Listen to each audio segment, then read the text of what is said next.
What's going on, Garage Gang? Matt from GarageMC here. Guys, yeah, if you, I don't know what the thumbnail looks like yet, but if you read the title to this video, yeah, the Banshee we just got for the channel, the 97 with 98 plastics on it, kind of blew it up. Just a little bit, you know, only half of it, you know, I only blew up half of it, alright? I'm going to get into telling you guys how I blew it up and what we're going to do to fix it, and boy do we got a ton of parts. I'll show you one box real quick, just a quick overview, then we'll get into the video. Plenty of Yamaha logos in there, you know what I mean? Plenty of them. Alright, man, stay tuned, let's get into it. Alright, so before I'm gonna show you guys parts. I kind of get excited and want to put the video out before I even finish something, which is kind of like crazy, but I don't know. I get excited to show you guys these things sometimes because I know you guys like seeing stuff like this too. So in this video, we're gonna call it the Carnage and the plan of what I'm doing to it. Obviously, I'm gonna have to rebuild the engine. Got that right here, as a matter of fact. So let's see here. Nope, that's the bad one. So here's one piston. Still perfectly fine. This was on the right side of the bike. And the left side is what we went ahead and melted on down there, you know what I'm saying? Just a little schmelting of the piston here. As a matter of fact, some more of that piston is all of this aluminum stuff right here that was burned onto the domes. So domes are part of the problem, the ones that were in this bike. We'll talk about that in a second, though. Let me tell you the story of what happened the night that I blew it up. So, it was 2 days after I got it. The bike was pulling very hard to the left, like pretty hard. So, naturally, you go to the back of the bike. I'm looking at everything. Everything was in line, all that. This has nothing to do with why it blew up, but just giving you a little backstory. So, that's why I didn't ride it for a day or two. It turns out the front right shock on the bike, if you would compress the shocks, the front right side would get hung up, so it would seize like as it was compressed. So therefore, you know, it was the front right wheel would be up in the air, or vice versa, the, you know, back left wheel would be up in the air if you were to teeter-totter it. So that being like that, all the weight was getting put on the back right wheel, so it was pulling, or back left wheel, I'm sorry, you guys know what I'm saying, diagonally across. So that was making the bike, you know, rip like that. So I didn't ride it for the first 2 days. Took one of Tim's shocks off of his Banshee. Mine ran great. Handled like a champ. Great.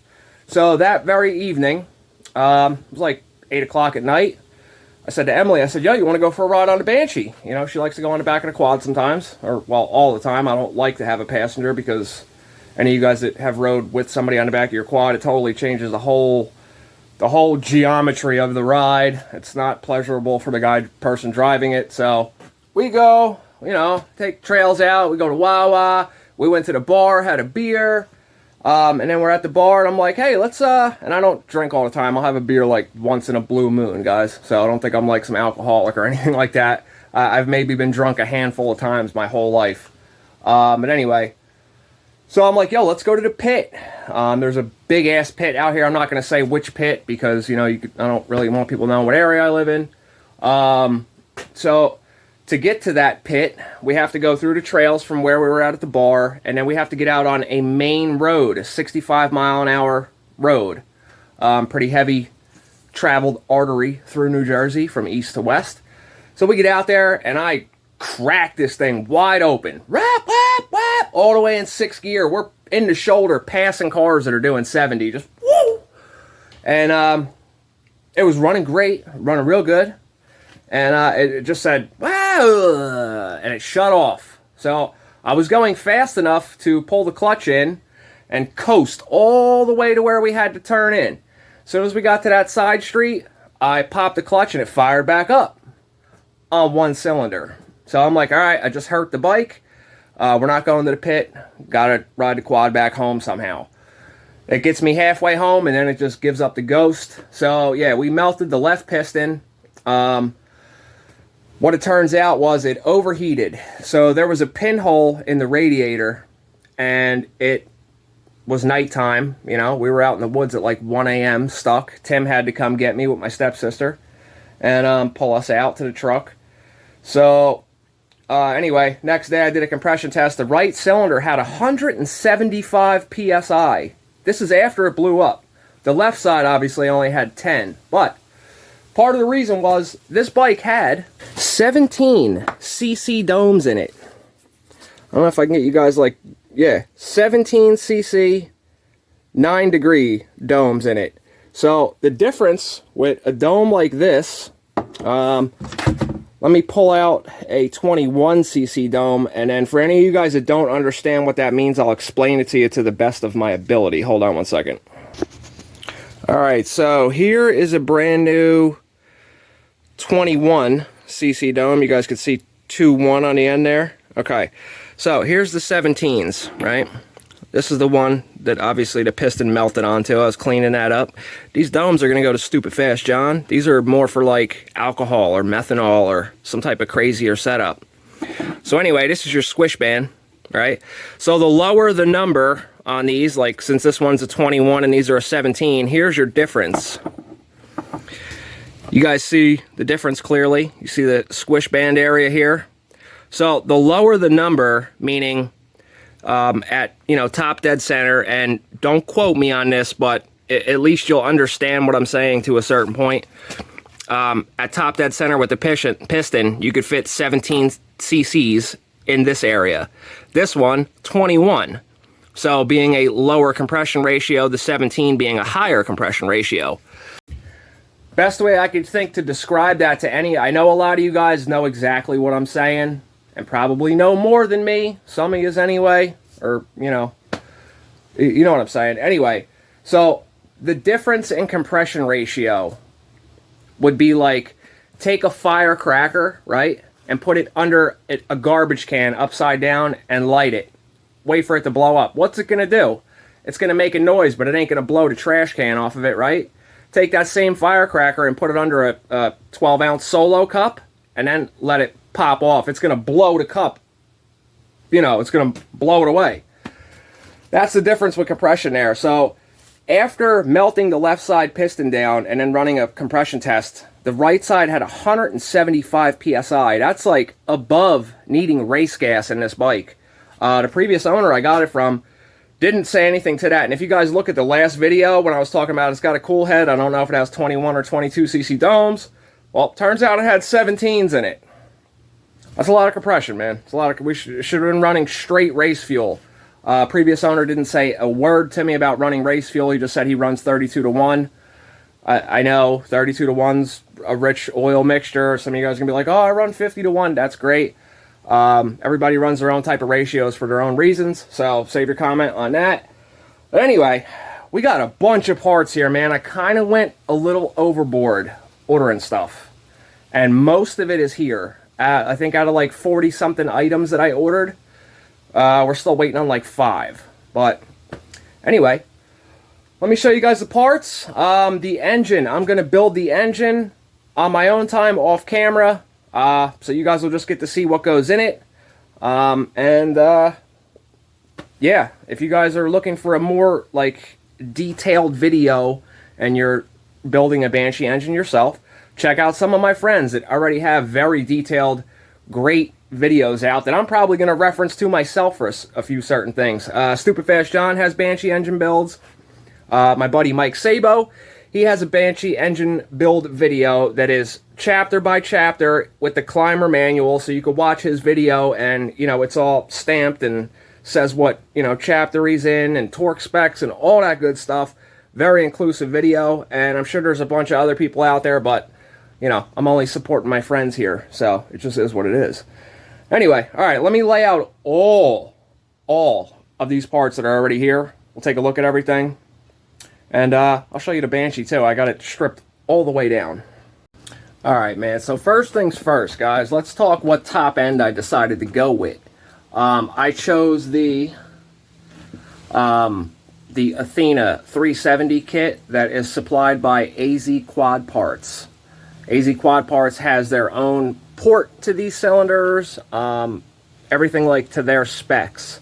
So I got the 370 kit. It comes with a hot rods crank, 2 pistons, 2 cylinders, gaskets, seals, wrist pin bearings. Well, I got it out here, so let's check it out. And don't ask why I have a 2024 Yamaha R1 here. Actually, you know what? No, I will tell you. This is a buddy of mine's, Damon. This bike is literally brand new, guys. Brandy spanking new. Sexy ass bike, man. Look at that shit. Yeah. This thing is sick.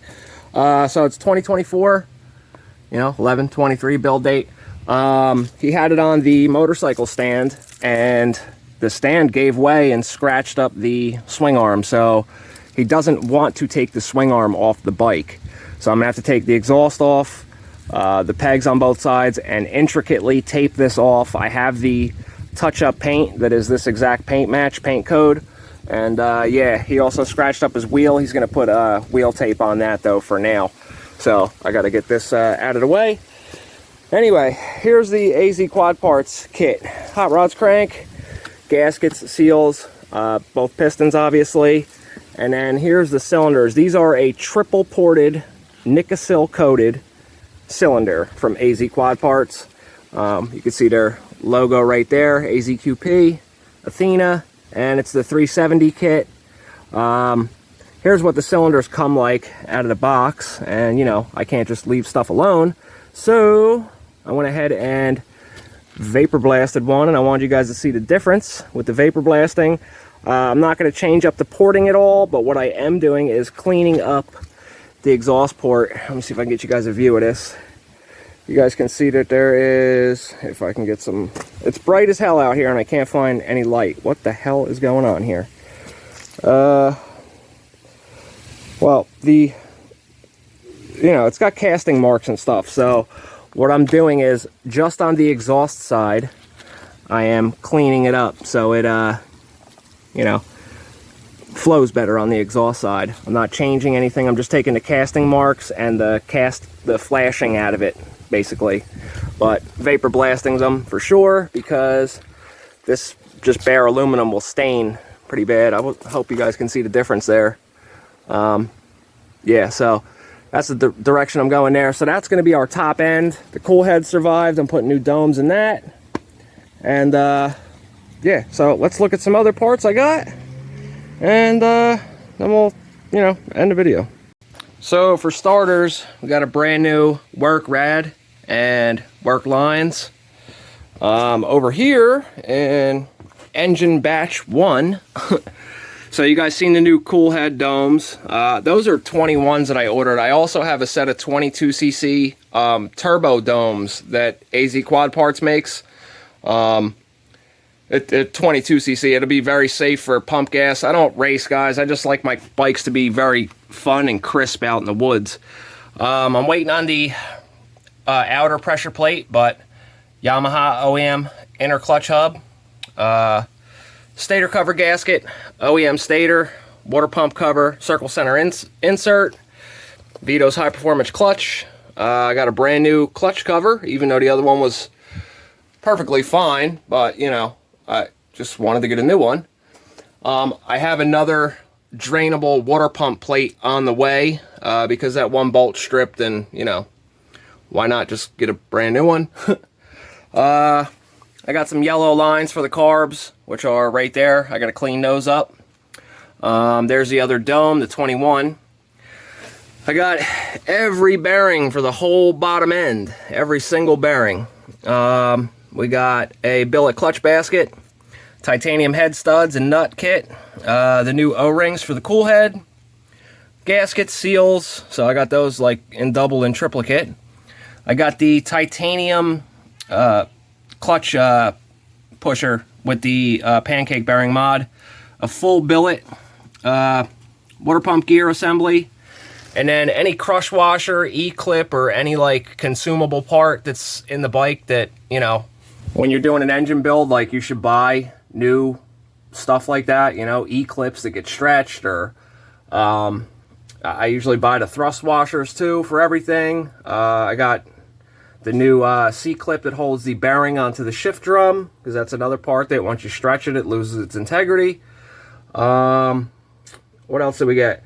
I got all the foldable tabs, like for the sprocket, for the clutch. All that stuff is all brand new. I don't like reusing stuff like that. We got new springs for the clutch. So it would be a whole new clutch setup. Basket, inner hub, outer hub, springs. I got the 6 bolts that hold the clutch in there because technically those get stretched, you know, after you torque them down the first time. We got a bunch of stuff for the chassis as well. I'm not going to pull all that stuff out, but I'll like run you guys down what I got here. So I got brand new real V-Force 4 reeds, like, you know, real ones. You got to be careful when you guys are buying that stuff, man. Those ones that you see for 80 bucks on eBay, they're fake. They're knockoffs. Real ones are like anywhere from $250 to $300. So as far, this is a extra clutch basket I had because to go to a billet clutch basket, you need that gear off the back. So then therefore it's wasted. I got the Yamaha silver touch-up paint for anywhere that I might need. We have a brand new timing plate. Even though this bike already had one on it, I ordered a new one anyway, and it was at 4 degrees when I took the engine apart. Timing, or advanced 4 degrees. We got all pivot works, linkage rebuild, rear shock rebuild. I got a replacement carrier with the bearings. I got steering stem bearing and bushing, A-arm bushings, front wheel bearings, the pivot bearings. I got new tie rods and tie rod ends by Nice CNC. I got the Vito's Pro Flow Uni style. I bought the OEM style heel guards, and since we had a problem with temperature on this, I got the inline digital Trail Tech temperature gauge. This is going to be a nice bike, guys. I was talking about doing like extended A-arms and everything. I feel that this bike, the Banshee that I picked up, it's too nice and original. It's in very nice condition, like the whole body and chassis and everything. So just going to make it fast and leave it looking stock. We're going to go buy another Banshee, and then I'll extend it and do all kinds of custom colors and stuff to it. I kind of want to leave this one looking the way it is, but be very quick. We lucked out with the cylinders. They did not get damaged. Even the left side that blew up, it didn't damage it at all. It's not chipped or scratched or anything.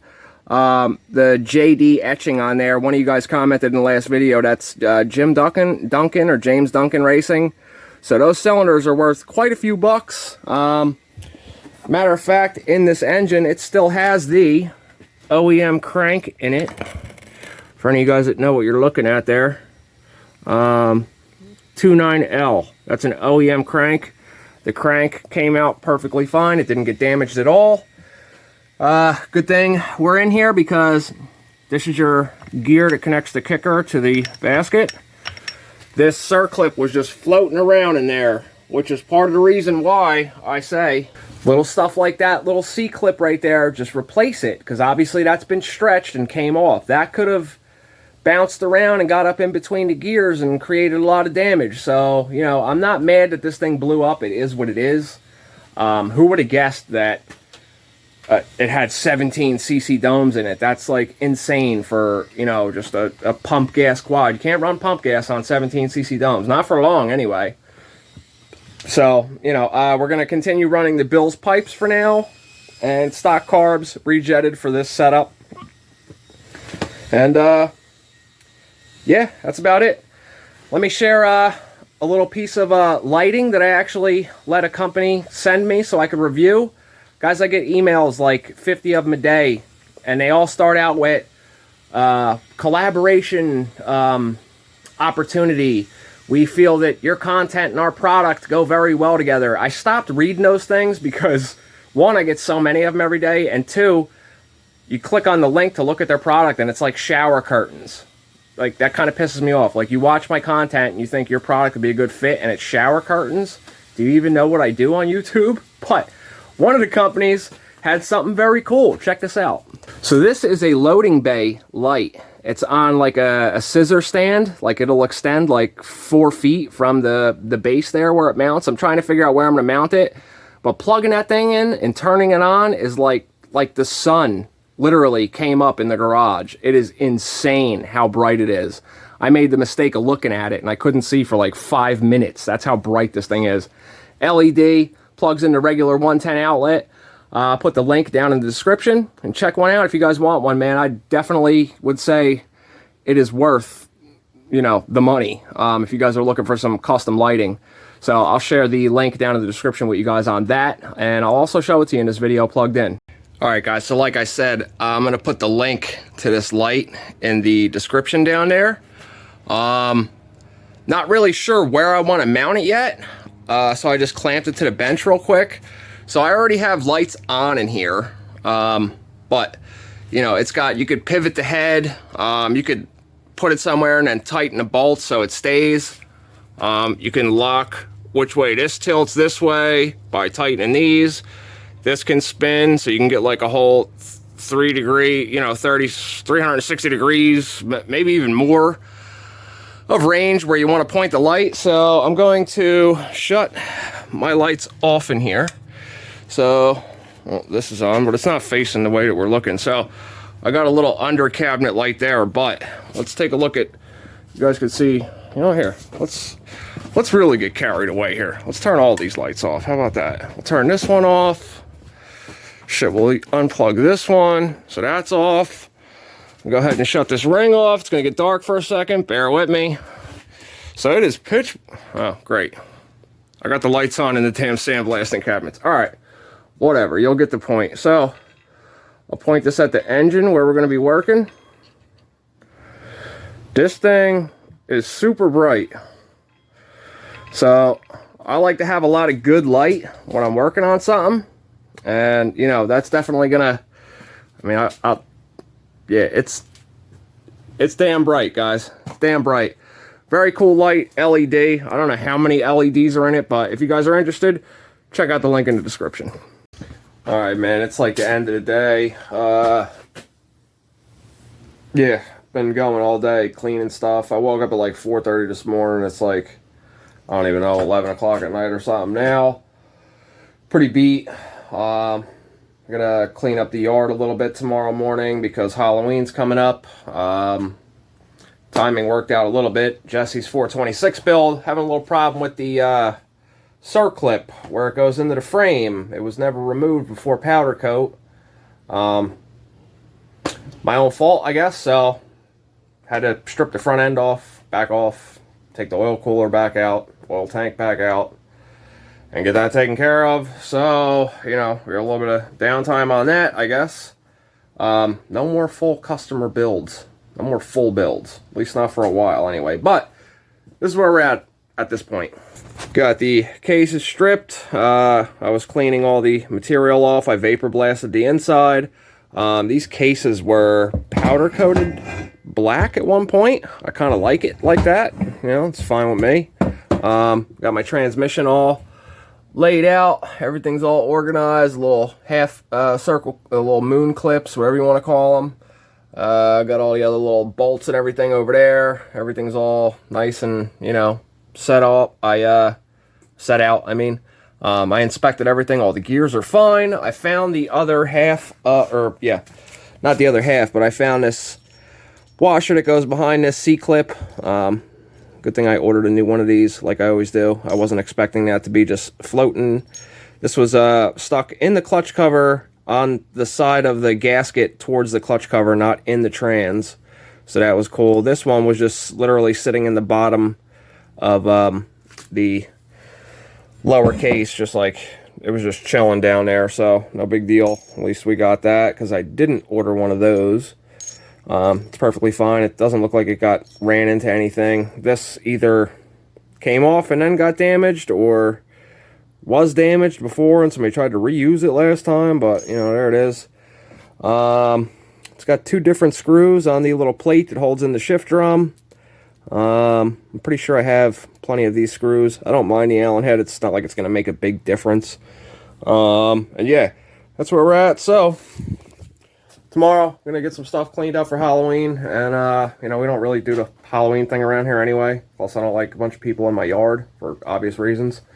So we'll pick back up tomorrow, man. Get the other half of the case, the top case. I already like degreased and washed and scrubbed that, so that's all nice and clean.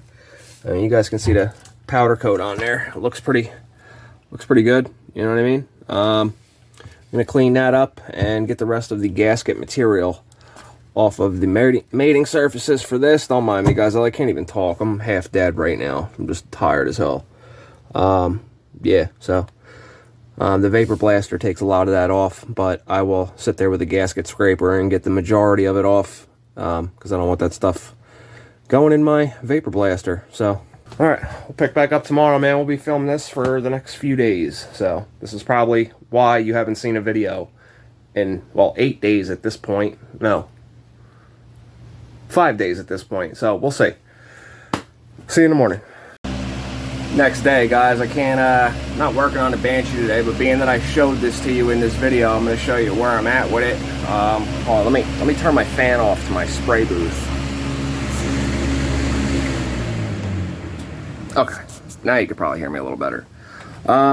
This is one of those things, like, I don't know if you guys ever heard me say that, you know, I don't mind doing side work here and there, but if somebody else has already touched it before me, the price goes up type of deal. I'm not going to do that to this guy, but the swing arm, I got about 2.5 hours just in taping this thing off, and it's the color is dead on. It's the right paint code for this, but you can see where somebody started sanding it before, they didn't feather it out properly. Now I did the rest of it, which looks pretty damn good. And I got my tape rolled up so it'll feather in nicely. You know, you don't go all the way up to it. You just dust it and let it float and do its thing. And this is a metallic paint. Metallics are pretty difficult to mess with. So now I'm gonna have to I'm gonna let this dry overnight, and then I'll feather that out a little bit better. You see how you can see that variation, like all through here. And I got my like photography light on it, which really helps show it, but I'm gonna have to feather that out. You probably won't notice it too much on the flat side because, you know, the exhaust goes here, but I mean, I'm gonna feather the whole thing anyway, but I will wait about an hour, dust some filler primer on this, and then tomorrow I will come in and block sand this and feather it out real nice. But just wanted to let you guys see what I'm getting into here today. Not working on the Banshee since I showed you this bike and what happened to it in the beginning of the video. Alright, fellas, it's now a few days later. Alright, it's a few days later. Had some stuff to take care of. Had to go pick Jesse's bike back up. I got that sitting back on the stand. 10 steps forward and 75 steps back. Yet again. I don't know what it is. This bike just keeps fighting me every step of the way, but it's now a better bike because of that. Quite a few times. Anyway, street bike is fixed. The owner, Damon, is on his way to come get this. This side was just as messed up as the other. Here's the side that you guys seen. Never even knew it would happen. Never even knew it happened. You guys can see where I did that rolling up the tape. Can't even tell. Can't even tell where I did it. Honestly, you just can't tell. You know, unless you like knew what happened, you could probably look at it closely enough and maybe see something with a microscope, but I mean, this would pass off on the showroom floor still now. Very tedious, very time consuming. I mean, I had hours and hours just in taping that thing off, man, because not taking it apart really creates an issue. But anyway, here's the Banshee, guys. Here's the Banshee. Here's Jesse's bike. You guys can't see it. Haha. Here, I'll let you see the axle. Ready? There you go. So you guys can see. Everything's brand new on this bike. The whole bike, brand new. There's the 350X engine. No, I have not stripped and painted it yet. I could, you know, that's another one of those projects I was all about, and now it's just sitting looking pretty, and all I gotta do is paint that and put it in, and she's done. So I probably will. Somebody actually offered me a trade for that 350X as it is. A 2006 Harley Nightster or something like that. I'm not a Harley guy, so I don't think the value's there either. I think the 350X project, I got a lot more than what that bike's worth, so I'm not going to do that. Anyway, so I'm going to go ahead and end this video here, guys, because I got a lot to do. Here's the I started putting the bottom end back together, all brand new bearings, all assembly greased up. I'm about to put the crank in. I got to pull the output shaft back out, put the seal on, and I like to use a little bit of Yamaha Bond everywhere where the seals go. And I usually don't have leaks on my bikes. Usually. I do get cursed by the output shaft seal sometimes and get the self-lubricating chain mod. What are you gonna do? You know, it's part of the fun. So anyway, let me get rid of this bike and then I'll piece you guys out. Alright guys, so Damon left with the R1. I am going to start doing all of the bearings on the whole chassis. I got wheel bearings, the bushings for the A-arms, new lower steering stem bearing, upper as well, new pivot bearings, which it does not need yet, so I'm probably going to leave those alone. I also got a new carrier set up from Vito's. I'm not going to use that yet because those are still good on there.